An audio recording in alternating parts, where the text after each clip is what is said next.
Tonight we have someone very special with us. Before I call upon his name, I would like to highlight some of his achievements so far. They are Mr. Earth India 2011, Mr. International India 2012, Best Male Model of the Year 2017, Former Head Scout at Vega Model. He is none other than Opang Jamir. Let's welcome him with a huge round of applause, ladies and gentlemen.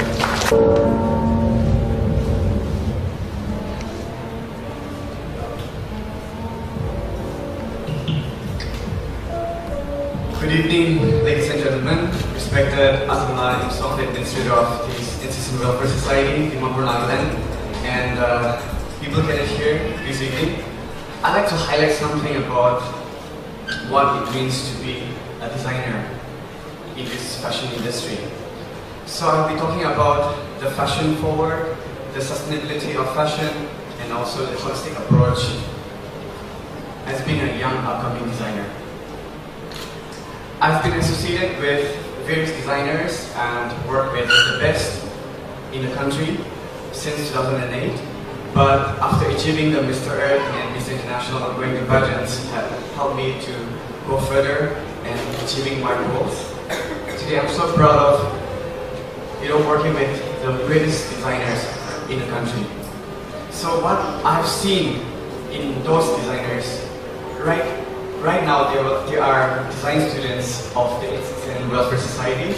So I'd like to encourage them that all the designers that I've worked with, they have a creativity, innovation, and the possibility to think bigger and just letting your brain just explode it and just go on imagining things. So tonight I would like to talk about a few points, but before that I don't want you to get tired of my speech. I'm just going to take a few minutes. So I want to talk about a thinking that all the designers should have, and every person, individual, the young people sitting here tonight should have, is a disruptive thinking. When I talk about a disruptive thinking, a thinking where you just explore your mind, you just don't limit yourself from thinking beyond what it is. So tonight we just see this wonderful venue and how it was created. Just imagine this was just an empty hall, but then the program coordinator and the show director have made an amazing stage, right? So this is all about disruptive thinking. This is all about the imagining of something bigger and better. So when I talk about disruptive thinking, it is our individual perception and also how we think about the things that will be happening in the future. I want to highlight an example of Jonas Stroll. He's a very successful entrepreneur.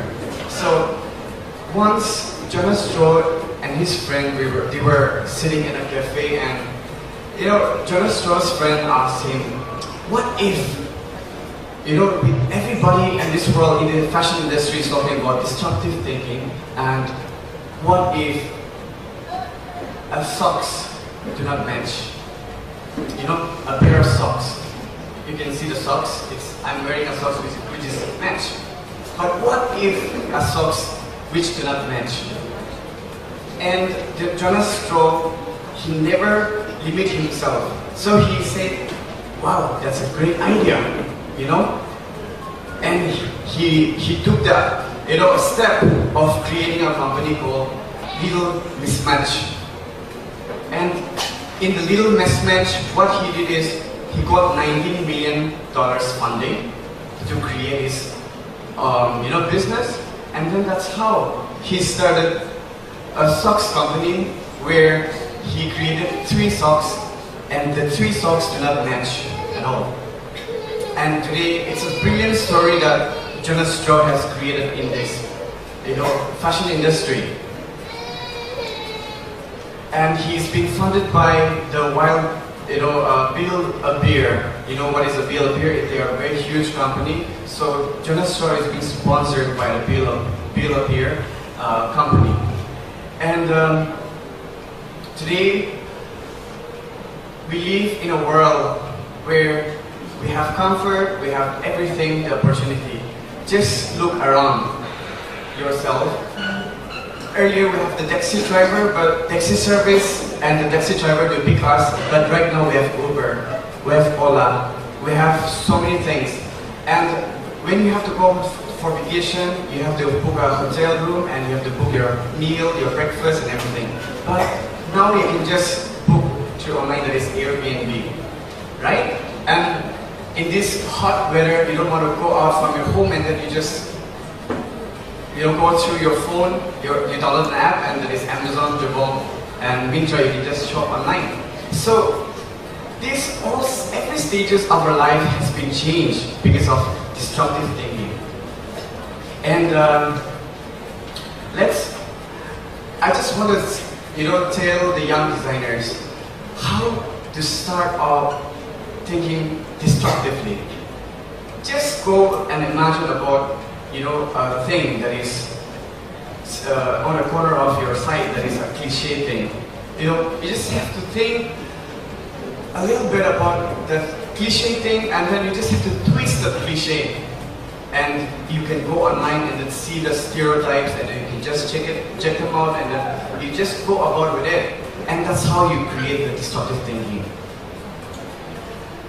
And I just want to ask the young designers sitting here, who is Billy White Man? Who is Naga's Billy White Man? I want to ask a question.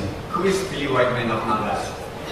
I want to tell a story about this Billy White Man. She's a young design student from Australia, and she's a design student, and what she created was the everyday basic things that can comfort us, So what she created was an underwear and a jacket. How is it possible, creating an underwear and a jacket?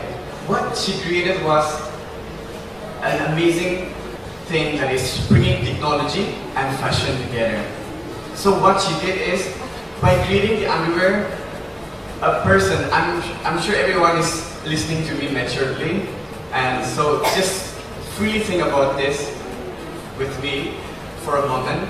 She created this funwear underwear, where a person, a partner sitting across the continent can feel each other through technology, through internet. And she is very successful with this. And the next one is when she was in New York, she was all the time looking at her Google map and always stooping down and checking out where she was going. And what she thought is, I will create a jacket. So what happened was, the jacket was connected to GPS. So what happened is, the jacket is called the New York Navigate. So whenever a person puts this jacket, the GPS will guide you. If you have to take the left, the jacket will tap you on your shoulder, on your left.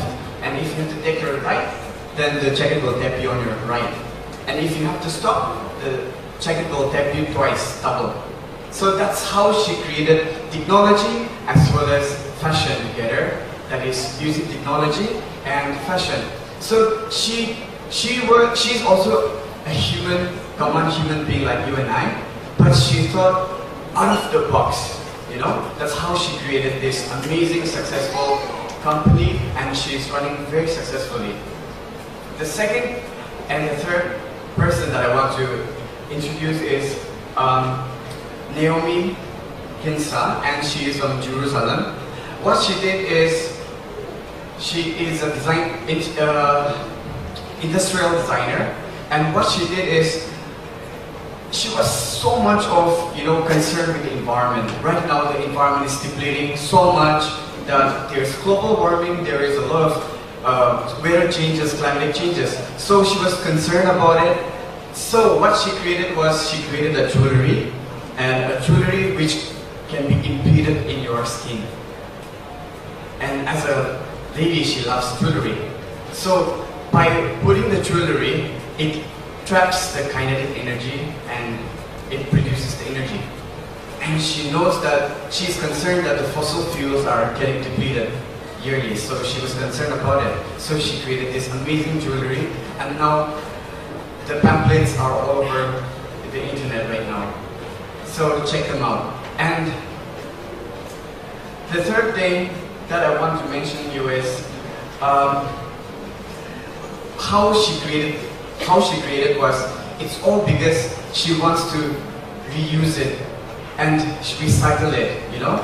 So among all the talks that we have heard so far, everyone, the big companies, the big corporates, the entrepreneurs like, you know, Accenture, Google, Amazon, they talk about circular economy and a shared economy. Why a circular economy and a shared economy? Why they are talking about this? Earlier, the economy was very linear. It was quite flat. So what happened is, you get the raw material, you produce clothes, and you dump after it's used. So I want to tell you statistics in UK. I don't have the Indian statistics. So what happened is, in every 5 minutes, 10,000 units of garments are being dumped in UK. Just imagine. So we are not, creating which is reusable, right? So what I want to suggest the young designers out here is, you should reuse things so that, in the coming future days, you won't be, facing this problem. That is, just imagine 10,000 units of garments are being dumped in 5 minutes in UK alone. And how will the country, huge like India, will have so much of clothes to be dumped? So right now the big companies and the very, very important people are talking about the reuse and the circular economy and the shared economy. Why? Because circular means everyone can reuse it, and why share economy? So that every person, individual, is been responsible and also educated about the depletion of environment, and this shared economy should be in our DNA. So that in the future, when you make a cloth, it should be reused. So the other day, past day, I was shopping in H&M, and H&M have got an amazing reusable thing that is, you can just dump your clothes and you will reuse it. So you get 20% off in every purchases, one-time purchases. So H&M, a huge retailer market, has started this reuse and reused material to be, made into a beautiful garments in the future. So as a young designer, I want you to think out of the box, but eco-friendly, and also to sustain your business. Right now you have a small business, for example, and you can control all of your business. But those big business which are spread across the continent cannot be eco-friendly. Why? Because they have got millions of employers and they cannot track all of those things. So what I want to tell you and encourage the young, design student is to think out of the box and also to have disruptive thinking in each and every moment. Because in whatever ways, if you make a cloth, will always be there anyway. But every designer should make the cloth so that it should be eco-friendly and it should be sustainable. It can be reused again. I've been curating with the Northeast designers for the past 3 years, being with the Lakshmi Fashion Week. So the first year that I promoted was Yanam Moba from Arunachal Pradesh, and what she does is she uses the sustainable, that is the slow fashion, the handloom thing. Right now, everyone is concerned about the slow fashion. Let me highlight something about slow fashion. Slow fashion is the art form, the handloom, which has been handed down generation to generation from your grandmother to your mother and to you, for the girls especially, and it's a gift for the women. But right now, if you look to the rural areas, no one is practicing this art form. And UNESCO has said that handloom, slow fashion is a dying art. So Nagas have a huge, producer of handloom stuffs in the past 20 years. But right now there are no women who is practicing this.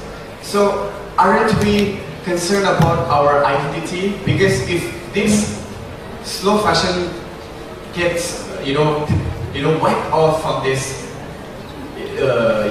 society, we don't have an identity. So I want to ask a question. Are you ready to go back to your religious and inspire them and then work with them? Because last year, I had an incredible, again, curated designer from Nagaland. She is Sonika, and she runs this amazing society that is Exotic Echoes of Nagaland, where she promotes the International Handloom Festival every year. So, with the help of Sonika and Jujun Kate, he's a fabulous designer from Arunachal Pradesh, they mixed match together, and then last year they created amazing show in Lakme Fashion Week, that is the Northeast Mojo, which everyone would have witnessed.